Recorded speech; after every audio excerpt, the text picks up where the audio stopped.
भूमंडलीकरण यानी कि वैश्वीकरण यानी कि ग्लोबलाइजेशन क्या होता है, इसका हम थोड़ा सा बेसिक देखेंगे कि आधुनिक विश्व में जो वैश्वीकरण हुआ है वो पहले कैसा था, कैसे कैसे डेवलपमेंट हुआ, वैश्वीकरण आखिर होता क्या है और इसके विकास के कारक क्या हैं, उसके उद्देश्य क्या थे, इसको हम देखेंगे। बहुत बेसिक चीज़ है, इसका डिस्कशन करेंगे।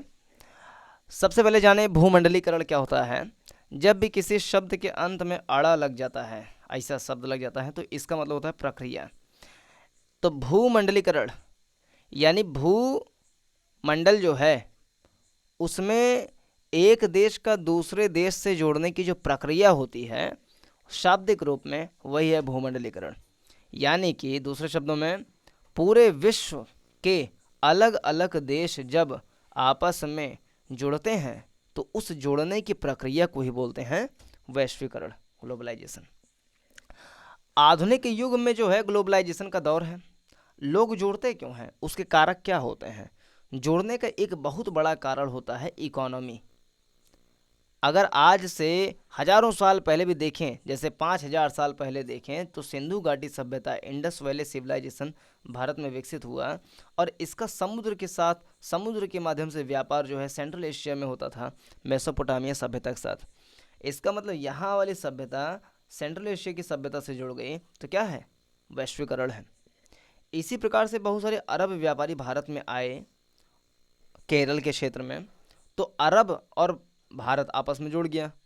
इसी प्रकार से मध्यकाल में 15वीं सदी में, 16वीं सदी में जो है, 15वीं 16वीं सदी में जब पुर्तगाल, डच, फ्रेंच, ब्रिटिश ये सारे भारत में प्रवेश किए तो यूरोप भारत से जुड़ गया। इसी प्रकार से कोलंबस ने जब अमेरिका की खोज कर दी तो यूरोप अमेरिका से जुड़ गया। आज के दौर में देखें तो पूरा विश्व एक दूसरे से जुड़ा हुआ है। भारत सभी देशों से जुड़ा है और सभी देश एक दूसरे से जुड़े हुए हैं। इसी को बोलते हैं एक प्रकार से जाल बन जाना, इंटरकनेक्शन हो जाना, इंटरकनेक्टिविटी हो जाना। और इसका एक बहुत बड़ा फैक्टर होता है इकोनॉमी, और दूसरा फैक्टर होता है कल्चर यानी कि संस्कृति। संस्कृति भी एक बहुत बड़ा कल्चर फैक्टर होता है विश्व में लोग एक दूसरे से जोड़ने के लिए। जैसे भोजन, भोज्य सामग्री हो गई, पहनावा, त्यौहार, ज्ञान, शिक्षा, अलग अलग जो फसल बोने की परंपरा, ऐसे बहुत सारे कारक होते हैं जो एक क्षेत्र से दूसरे क्षेत्र में जो है फैल जाते हैं। तो इससे भी वैश्वीकरण को बढ़ावा मिलता है। तो अर्थव्यवस्था, सांस्कृतिक व्यवस्था, राजनीतिक व्यवस्था, कभी कभी उत्पीड़न के कारण एक दूसरे के क्षेत्र में आवागमन से जो है लोगों में मेल मिलाप बढ़ता है। इसी को बोलते हैं भूमंडलीकरण। तो आधुनिक विश्व में भूमंडलीकरण है, लेकिन इस युग से पहले क्या था, अगर हम बहुत पहले से ही थोड़ा सा उसको करें तो क्या है। जब हम वैश्वीकरण की बात करते हैं तो आम तौर पर हम एक ऐसी आर्थिक व्यवस्था की बात करते हैं जो मोटे तौर पर पिछले लगभग 50 सालों में ही हमारे सामने आई है। लेकिन जैसा कि आप देखेंगे, हम बताएंगे कि भूमंडलीकृत विश्व के बनने की प्रक्रिया यानी कि वैश्वीकरण, व्यापार का, काम की तलाश में एक जगह, मतलब क्या क्या फैक्टर थे, लोग एक दूसरे से क्यों जुड़े, तो उसका एक रीजन बहुत बड़ा ट्रेड, व्यापार का, काम की तलाश में यानी एम्प्लॉयमेंट के लिए, भूमंडली काम की तलाश के लिए एक जगह से दूसरी जगह जाते लोग, पूंजी और बहुत सारी चीज़ों की वैश्विक आवाजाही का एक लंबा इतिहास रहा है। तो पहले से ही जो है ट्रेड और एम्प्लॉयमेंट, ये सब जो है आवाजाही पहले से ही रहा है। आज जब हम अपने जीवन में वैश्विक आपसी संपर्कों के बारे में सोचते हैं तो हमें उन युगों के बारे में भी जानना चाहिए जिनसे गुजरते गुजरते हम इस अवस्था में हैं कि सभी से हम इंटरकनेक्टेड हैं। प्रधानमंत्री जी जो है अमेरिका गए हैं, अमेरिका के राष्ट्रपति भारत आते हैं, तो सब एक दूसरे से जुड़े हुए हैं, पॉलिटिकल रूप से भी जुड़े हुए हैं, सबके हित एक दूसरे से जुड़े हैं। तो इसी को बोलते हैं वैश्वीकरण। इतिहास के हर दौर में मानव समाज एक दूसरे के ज़्यादा नज़दीक आते गए हैं। प्राचीन काल से ही यात्री यानी ट्रैवलर्स, व्यापारी यानी ट्रेडर्स, पुजारी यानी वर्शिपर या पुजारी, और तीर्थ यात्री यानी पिलिग्रिमेज जो हैं। अवसरों के लिए यानी कौन कौन से, ट्रेडर यानी कि व्यापारी, उसके अलावा यात्री, फिर पुजारी, ये सारे लोग जो हैं तीर्थयात्री, ये आते रहें। क्यों आते रहें? ताकि यहाँ पे अवसर उनको मिलते, एम्प्लॉयमेंट मिलता, नए नए जो है बिजनेस कर पाते, ट्रेड कर पाते, इसलिए आए। और क्यों आए? क्योंकि आध्यात्मिक शांति के लिए, आध्यात्मिक शांति के लिए, या फिर कभी कभी ऐसा भी हुआ कि लोग इसलिए भी आए क्योंकि उनका उस क्षेत्र में उत्पीड़न हुआ। एग्जाम्पल में, जब इस्लाम धर्म का फैलाव हो रहा था, विस्तार हो रहा था, तो ईरान में जो ईरानी लोग रहते थे, जो पारसी लोग रहते थे, उनका इधर अरब से आए, ऊपर ईरान पे आक्रमण कर दिए। तो ये लोग भाग करके कहाँ आए? ये लोग भाग करके इंडिया में आए, यहाँ इंडिया में आए। यानी उत्पीड़न की वजह से भी लोग जो हैं एक जगह से दूसरे स्थान पे गए। जैसे तिब्बत में 1949 पे चीन का जब आक्रमण हो गया, उस पर कब्जा हो गया, तो यहाँ मतलब 1949 में चीन बना, तो 1959 में जब पंचशील समझौता समाप्त हो गया तो चीन तिब्बत पर आक्रमण कर दिया। तो चीन के जो 13वें दलाई लामा थे, लोंगदेन गदेन शात्र पलजोर दोरजे, वो तिब्बत छोड़ करके चले आए, भारत धर्मशाला रहने लगे। तो क्या हुआ? तिब्बत सांस्कृतिक रूप से भारत से जुड़ गया और थोड़ा थोड़ा पॉलिटिकल रूप से भी जुड़ गया। तो क्या हुआ? ये वैश्वीकरण बन गया। और जब कोई राजनेता अपने बाहर से जा कर के निर्वासित सरकार का गठन करता है, तो वो अपने विचार को पूरे विश्व में भी फैलाता है ताकि वैश्विक जनमत को ग्रहण किया जा सके। यानी कि वो अपने क्षेत्र को जो है ग्लोबलाइज्ड कर रहा है, इसी को बोलते हैं ग्लोबलाइजेशन। तो कौन कौन आए? व्यापारी, पुजारी, तीर्थयात्री, यात्री, ये सब आए अवसर की तलाश में, आध्यात्मिक शांति के लिए, और उत्पीड़न यातना से बचने के लिए भी यात्रा करते थे। अपनी यात्राओं में ये लोग तरह तरह की चीज़ें, पैसा, मूल्य, मान्यताएं यानी वैल्यूज़ सिस्टम जो है, हुनर, विचार, आविष्कार, और यहाँ तक कि कीटाणु और बीमारियाँ भी साथ लेकर के चलते रहे हैं। तो क्या क्या ये लाते थे, या लेकर मतलब किस चीज़ का आवागमन होता था? तो तरह तरह की चीज़ें, जैसे कि उसमें धन, पैसा, वैल्यू सिस्टम, हुनर यानी स्किल्स, विचार यानी कि थॉट्स, आविष्कार यानी कि डिस्कवरीज या इन्वेंशंस, और यहाँ तक कि बीमारियाँ, कीटाणु, वायरस जो हैं, ये भी फैली दुनिया भर में। तो क्या क्या फैले? पैसा, मूल्य, मान्यताएं, हुनर, विचार, आविष्कार, बीमारियाँ भी साथ साथ में लेकर के चलते रहे। बीमारियाँ कभी कभी जानबूझ करके, कभी कभी अनजाने में चली। अब वैश्वीकरण क्या होता है इसका अभी एग्जाम्पल हम देख सकते हैं। जब 2019 में पहली बार केस देखा गया कोरोना का, तो वुहान शहर से फ़्लाइट उड़ी, इटली गई, तो जो कोरोना संक्रमित थे इटली में फैल गया। इटली में बहुत सारे अमेरिकन रहते थे, अमेरिकन यहाँ से उड़ के गए, अमेरिका में फैल गया। अमेरिकन में बहुत सारे भारतीय रहते थे, वो उड़ के भारत में आया, भारत में फैल गया। ऐसे ऐसे पूरे एक छोटे से शहर में, वुहान के एक छोटे से शहर से निकला चाइना में, और पूरे विश्व में फैल गया। तो ग्लोबलाइजेशन के कुछ फ़ायदे हैं तो कुछ नुकसान भी हैं। तो ये सब चीज़ लेकर के यात्रा करते थे। 3000 ईसा पूर्व में समुद्री तटों पर होने वाले व्यापार के माध्यम से सिंधु घाटी की सभ्यता उस इलाके से भी जुड़ी हुई थी जिसे आज हम पश्चिमी एशिया के नाम से जानते हैं। यानी प्राचीन काल से चल रहा है ये ग्लोबलाइजेशन। 1000 साल से भी ज़्यादा समय से मालदीव के समुद्र में पाई जाने वाली कौड़ियाँ चीन और पूर्वी अफ्रीका तक पहुँचती रही हैं। कौड़ियाँ मतलब जिन्हें पैसे या मुद्रा के रूप में इस्तेमाल किया जाता है, उनको बोलते हैं कौड़ियाँ। तो भारत के नीचे मालदीव, तो मालदीव से चीन में और मालदीव से अफ्रीका में ये कौड़ियाँ जाती रही हैं पहले से ही। सिंधु घाटी सभ्यता से पश्चिम एशिया से व्यापार होता रहा है। आगे हम देखेंगे रेशम मार्ग से चाइना जो है अफ्रीका से, यूरोप से, सबसे जुड़ गया।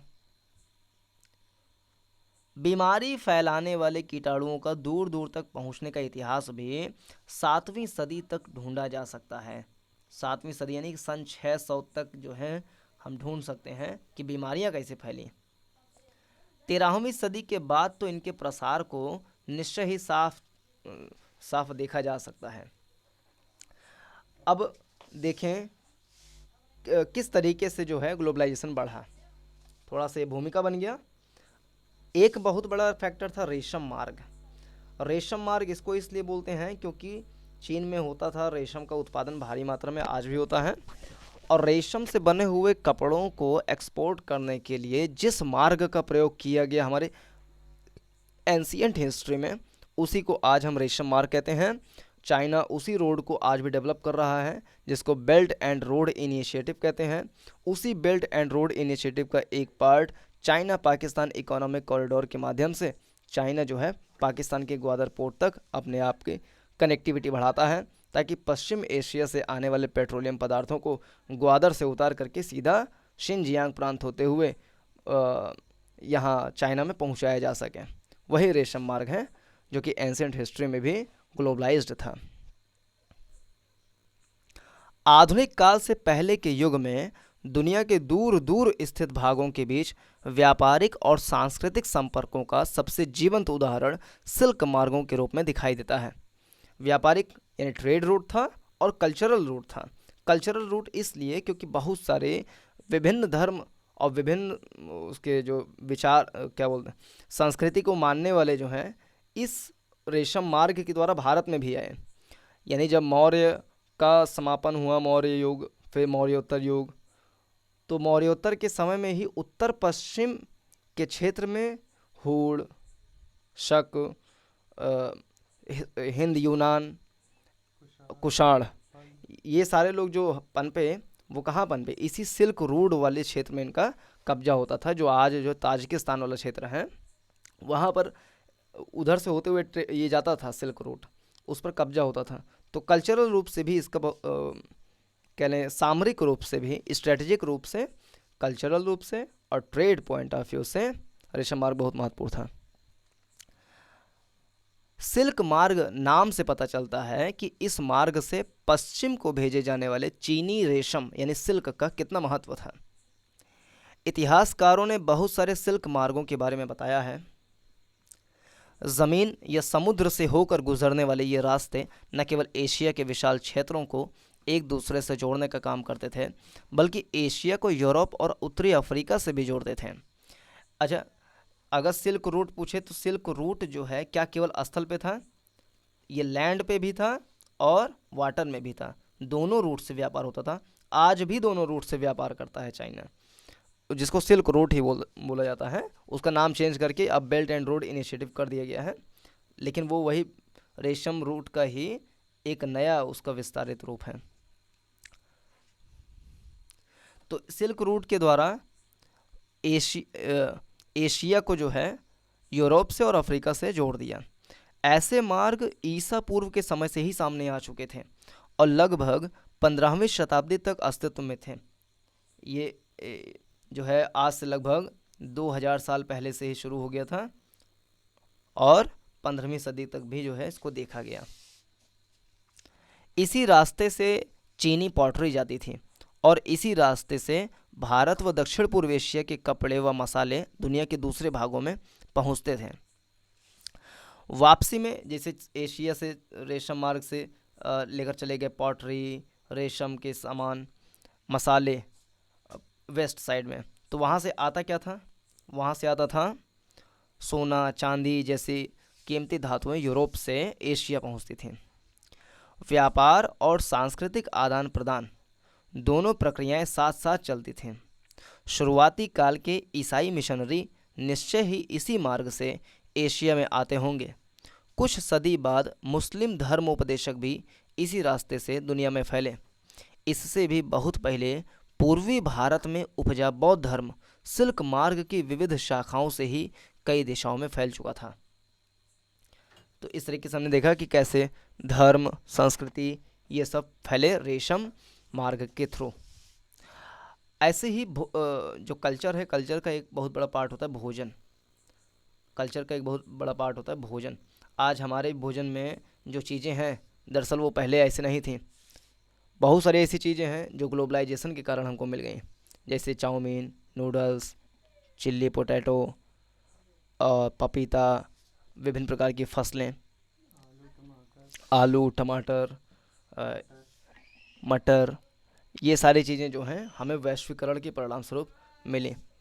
तो इसमें जो है हम, और उधर से आया है भारत में, तो हमने भी बहुत सारी चीज़ें उनको दिया है, जैसे मसाले दिए, हरी सब्जियां सारी सारी हमने दी विश्व को। तो इस तरीके से आदान प्रदान हुआ भोजन में। हमारे खाद्य पदार्थ दूर देशों के बीच सांस्कृतिक आदान प्रदान के कई उदाहरण पेश करते हैं। जब भी व्यापारी और मुसाफिर किसी नए देश में जाते थे, जाने अनजाने वहाँ नई फसलों के बीज बोते थे। संभव है कि दुनिया के विभिन्न भागों में मिलने वाले झटपट तैयार होने वाले जल्दी से तैयार होने वाले रेडी फूड जिसे बोलते हैं, खाद्य पदार्थों के भी साझा स्रोत रहे हों। तो एक है स्पैघेत्ती और एक नूडल्स। इन दोनों का उदाहरण लेते हुए समझें कि कैसे भोजन जो है फैला। माना जाता है कि नूडल्स चीन से पश्चिम में पहुंचा। नूडल्स जो है चीन से पश्चिम में पहुंचा और वहाँ उन्हीं से स्पैघेती का जन्म हुआ। यह संभव है कि पास्ता अरब क्षेत्र से निकला और 5वीं सदी में सिसिली पहुंच गया, यानी यूरोप पहुंच गया। पास्ता सिसिली पहुंच गया, जो कि आज इटली का पार्ट है। इसी तरह के आहार भारत और जापान में भी पाए जाते हैं। पास्ता, नूडल्स जापान में भी पाए जाते हैं, भारत में भी खाते ही हैं। पास्ता इधर से यूरोप में भी खाते ही होंगे, पहुंचा था तो भारत में भी खाते ही हैं पास्ता। इसी तरह के आहार फैले सब जगह।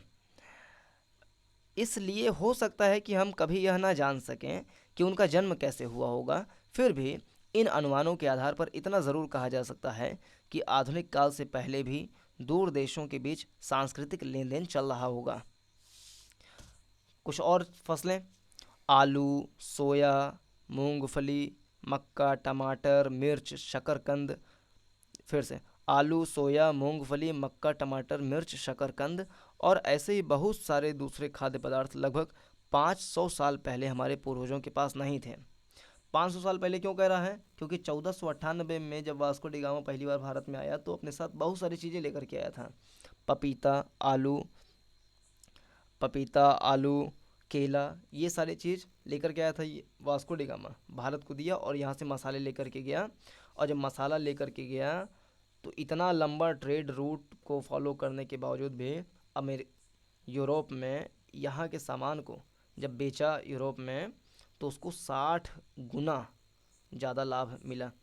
तो इस लालच में कि इतना दूर से आ रहे हैं फिर भी जो है 60 गुना का फ़ायदा मिल जा रहा है, तो इसलिए धीरे धीरे और भी यूरोपीय भारत में आए और अपने साथ कुछ ना कुछ लेकर आए और बहुत कुछ लेकर के गए।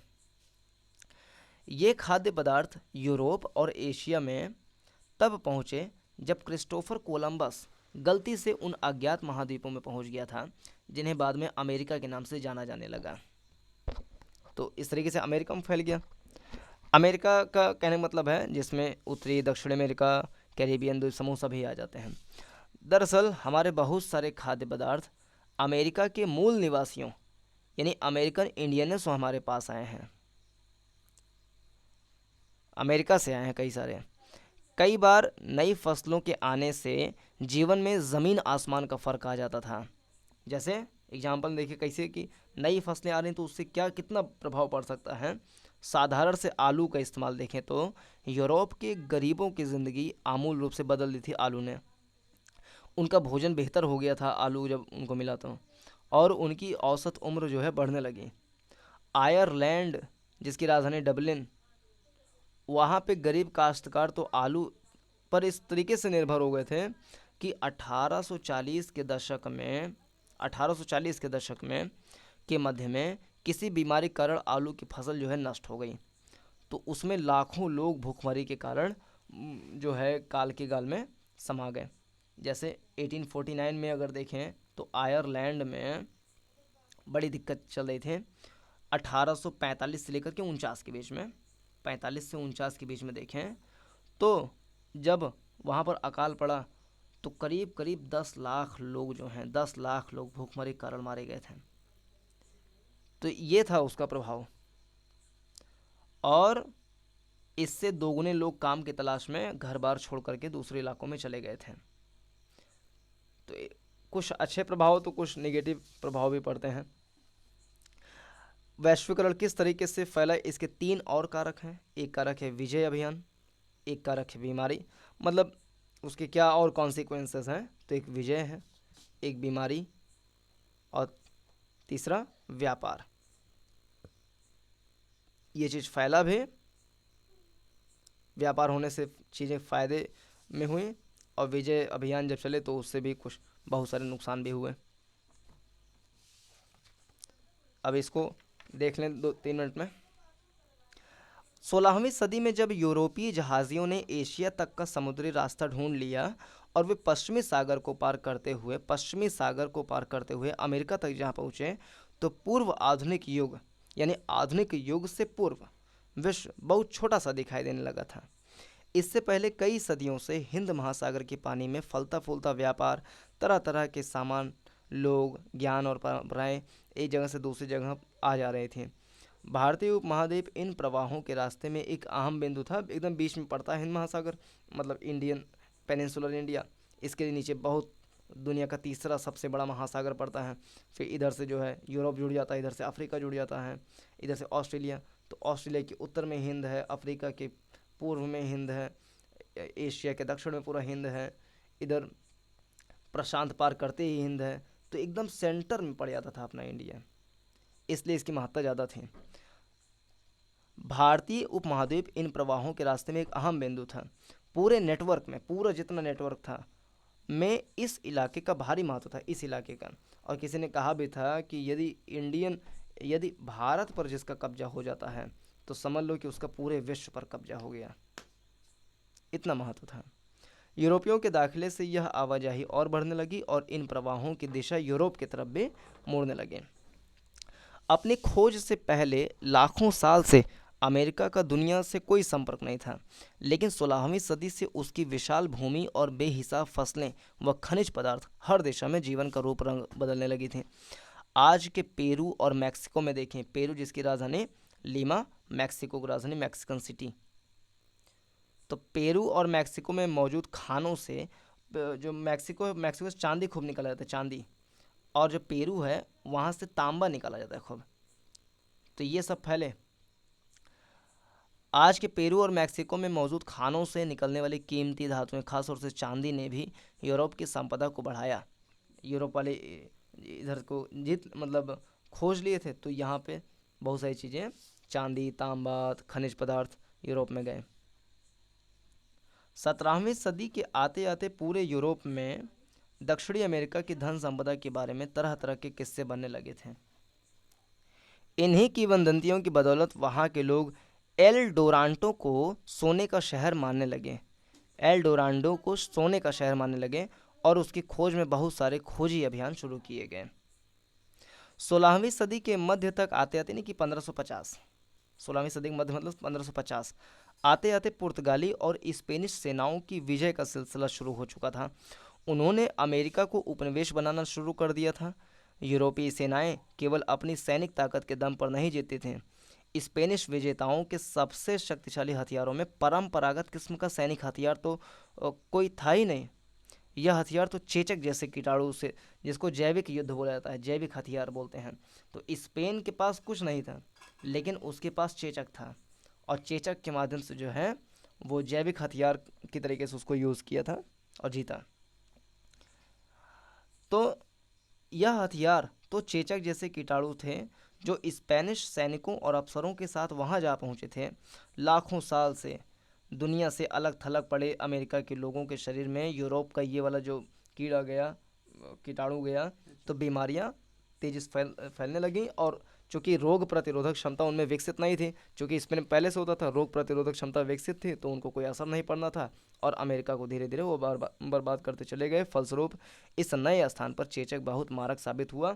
भारत में कौन सा ऐसा रोग है जो पूरी तरीके से उन्मूलित कर दिया गया है, तो वो है चेचक। एक बार आईएएस के एग्जाम में पूछा गया था। चेचक जो है पूरी तरीके से उन्मूलित कर दिया गया है। टीबी को यदि गलत नहीं हो तो 2024 तक उन्मूलन करने का लक्ष्य रखा गया है। जो 17 एसडीजी हैं उसको 2030 तक लाने का लक्ष्य रखा गया है। अगर रीन्यूएबल एनर्जी में देखें तो 2022 तक 175 गीगावाट रीन्यूएबल एनर्जी और 2030 तक 450 गीगावाट रीन्यूएबल एनर्जी लाने का लक्ष्य रखा गया है। 2022 तक जो है सभी को आवास देने का लक्ष्य रखा गया है। 2024 तक सभी को स्वच्छ जल पिलाने का लक्ष्य रखा, मतलब नल से जल देने का लक्ष्य रखा गया है। 2024 तक ही सभी को स्वच्छता अभियान से जोड़ने का लक्ष्य रखा गया है। इस प्रकार से बहुत सारे हमारे लक्ष्य हैं। तो चेचक जो है वो भी समाप्त हो गया, भारत से उन्मूलित हो गया है। एक बार संक्रमण शुरू होने के बाद तो यह बीमारी पूरे महाद्वीप में फैल गई। जहां यूरोपीय लोग नहीं पहुंचे थे वहां के लोग भी इसकी चपेट में आने लगे। इसने पूरे के पूरे समुदाय को ख़त्म कर डाला। बंदूकों को तो खरीद कर ऐसे कर सकते हैं कि बंदूक खरीद लिए, मार दिए, आराम से युद्ध लड़ लिए, उसको जीत गए। लेकिन जो जैविक हथियार है वो बहुत ज़्यादा खतरनाक होता है। कुछ लोग शुरुआत में कह रहे थे कि कोरोना भी एक जैविक हथियार है चीन का। और इस तरीके से जो है धीरे धीरे जैविक युद्ध विजय अभियान, इन सब तरीके से लोग जुड़े एक दूसरे से और वैश्वीकरण की प्रक्रिया विकसित हुई। तो ये था इस वीडियो में। इतना डिस्कशन पूरा देखने के लिए धन्यवाद। नमस्कार, जय हिंद।